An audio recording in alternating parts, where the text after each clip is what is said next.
Okay, so not the blockbuster trade that everybody's anxiously waiting for from the Mariners, but they do make a trade here this past week. They go and get Luis Urias from the Boston Red Sox, a utility infielder, in exchange for Isaiah Campbell as the reliever heads back to Boston. So, initial thoughts and reactions to this trade are what? The Mariners found their platoon second baseman for the 2024 season. When I look at that, that's what this is. This is a pairing with Josh Rojas. I'm going to imagine he's in his career about 20% better against lefties, a 113 WRC plus against left-handed pitchers, about a 93 versus righties. He's a right-handed hitting infielder.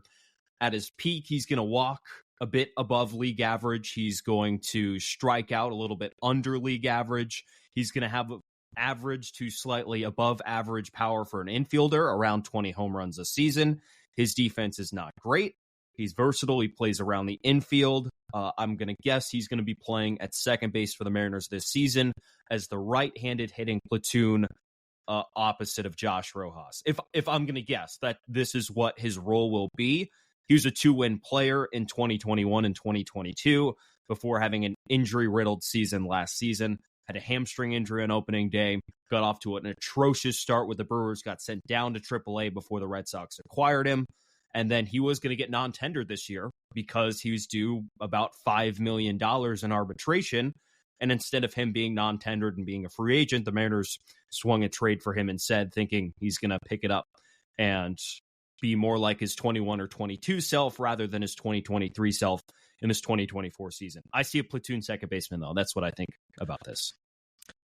This, to me, says two things. Number one, it is a stopgap until potentially Ryan Bliss gets up, because you don't want to rely on a prospect to save the day for you or even play a huge role for you, because you don't know what he's going to bring. Even if Bliss ends up being really good, just to bank on that, especially with a team that is trying to contend for a World Series and to get back into the playoffs, that's not the right logic. So to get somebody somewhat proven makes sense.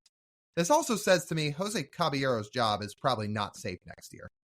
No, it's not. They're like, Urias is probably a higher floor version of Caballero. They have very similar skill sets.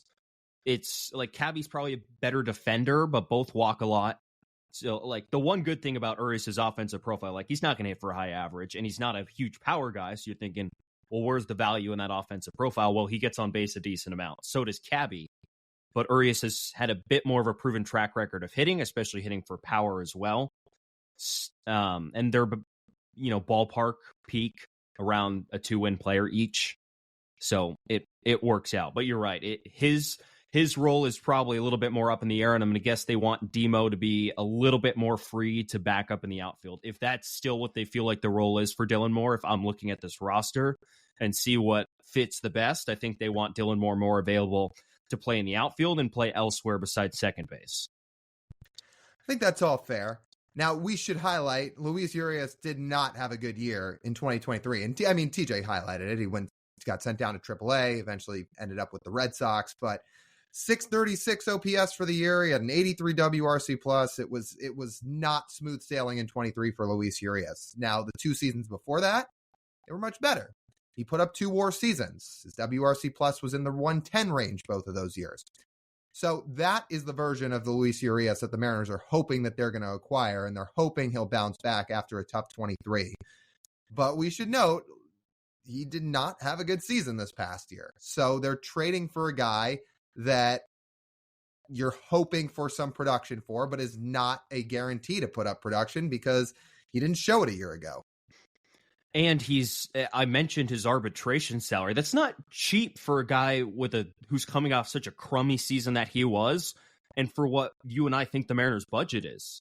It's not an inexpensive trade in any sense. They're trading a reliever in Isaiah Campbell. You'll only have to replace about 30 innings. Isaiah was very good in 2023, and I'm sure the Mariners will miss him in the bullpen, and I hope he has a ton of success in Boston. But 28 innings of what Isaiah Campbell did, about a 28% strikeout rate, a 2.80 ERA. The Mariners have been proven to be able to replace that. So that's not really the issue there. But they are trading for about $5 million worth of salary, and Lyle and I, as much as we think the Mariners should spend as much money as they possibly can, they obviously don't. And $5 million is quite a bit more money than the league minimum that Isaiah Campbell was making. And it makes their infield more expensive. It makes their second base position more expensive. And man, I hope this doesn't hinder any moves because they have to pay $5 million in arbitration. It better not. If they're holding back on making moves because of a $4.7 million salary, then you're the Oakland A's. So let's hope that doesn't really make a difference. I wouldn't think it's going to. Yes, close to $5 million is not nothing, but it really should not make a difference in what they plan to do the rest of the offseason. No, it should not. If you want a little bit more optimism about his season, once he finally, his 2023 season, once he finally got traded to Boston, it was a 98 WRC plus. He got on base about 36% of the time, which would be nice for the Mariners, especially for some of the production they got at second base last season. A 360 on base percentage would be pretty nice. He did play a little bit more of a utility role in Boston, but he was pretty healthy. And just to note that utility, I mean, in his career, we're talking about a guy who's played 191 games at third, 158 at second, 141 at short. Like, he can play all three positions. Now, he might not play them well. He's a negative defender for his career, so I wouldn't get your expectations too high, but I don't think that'll stop the Mariners from putting him at all three spots if they feel like they need to. It provides some stability for JP Crawford if he ever needs a day off, if Gino needs a day off. I mean, remember, Gino played every single game last year, which credit to Gino. But in case he needs a day at DH or just a rest day, Urias can play third. And again, not spectacularly, because outside of 2020, he's never really been a stellar defender, but he can play the positions. And ultimately, why did they acquire him? Well, because he fits the exact mold that Jerry Dipoto talked about that they're looking for this offseason. They said, what do we want? We want to cut down on strikeouts. We want to get on base more. Luis Urias walks a lot. He only strikes out about 20 to 22% of the time on a yearly basis. So let me put it like this. When Jerry Dipoto said at the GM meetings a couple weeks ago that they're looking for this type of hitter, that they're looking for guys to cut down on the strikeout rate and get on base more, we talked about we want to see that mold fit into the types of Yandy Diaz for the Mariners, which is the extreme. But players like that who can not strike out a lot, walk a lot, and also provide impact. But when Jerry Dipoto said that at the meetings, like, Luis Urias is the perfect example of a player who pops into everybody's heads in terms of what Jerry was talking about and what they think Jerry was talking about, because this is who he is. He is a guy that doesn't hit for a lot of force. He walks, he gets on base, and he doesn't strike out a lot. So it's fine if he's going to be the fourth or fifth bat that you acquire this winter. The problem is I don't have a lot of confidence that they're going to go get 2 to 3 bats significantly better than Urias.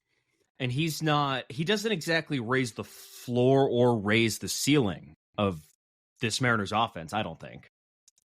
No, it's kind of a nothing burger trade. Or I shouldn't say nothing burger, because Isaiah Campbell was good last year. Obviously, the Mariners can replace relievers pretty easily these days, but that's not to say that Isaiah Campbell didn't provide value last year, because he did. And he was really good in the second half.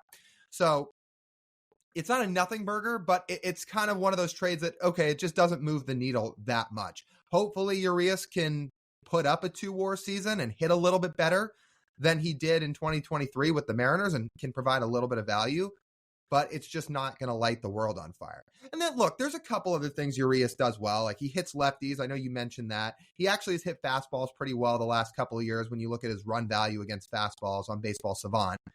But he's not a player that is going to come in here and make an all-star game. That's just not who he is. I did see some conspiracies floated out there that this might be the give the Mariners the depth they need to trade Eugenio Suarez away, which I don't know. I don't know if I'd be trading him just because you acquire Luis Urias. So it presents a very interesting logjam on the Mariners infield, that they have too many infielders. And it's not only do they have too many infielders, they have too many infielders who all look the same and all have the same production. Ballpark.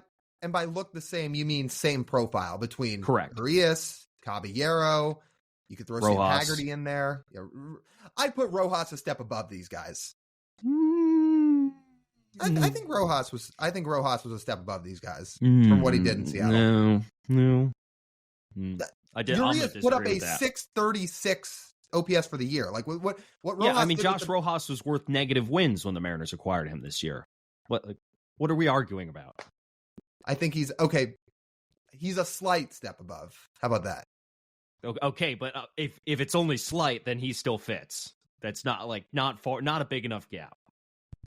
Okay, so point being, yes, they have too many infielders that probably don't hit for enough true force. Yeah, I don't know what trading Gino away would do other than, I guess, free up a logjam, because I know while Gino has his strikeout issues, that's trading away your second best infielder. I'm not putting Raleigh in the like infield quote unquote dynamic here. No, that would be essentially trading away your second most productive infielder for what? Like the offense gets worse if you trade Gino away. I know. They need to be adding bats, not subtracting. I know, and hopefully here in the future, significantly higher ceiling bats than that of Luis Urias, because again, the needle doesn't move for me all that much with this. I don't know if this really makes the Mariners better. It might give them more options if guys go down with injury, but overall, it just kind of shrugs. Like, will the combination of Josh Rojas and Luis Urias essentially gives you what you thought you were going to get with worse defense from Colton Wong last season, what you thought you were going to get, and see how that turned out, Lyle. An abject fucking disaster last season with Colton Wong. Like, they're essentially, if you're going to pair those two together, it seems like that's what's trying to be replicated here. I mean, both with the power profile, with the walk profile, with the average profile, and kind of with the defense profile. Like, that is what you're going to get. And I'm going to say I have some PTSD from last year, and the confidence level is not sky high. They have serious work to do this winter. They have significant moving that they need to do with this offense, because they have got to move some rocks to really get some bats into this lineup. Like you said, this trade's it is what it is. It's not going to move the needle that much. It'll give them more options, but it's not the true needle mover that you need. So go add more this winter, please. Like go add significant bats. Yep. I will preach that.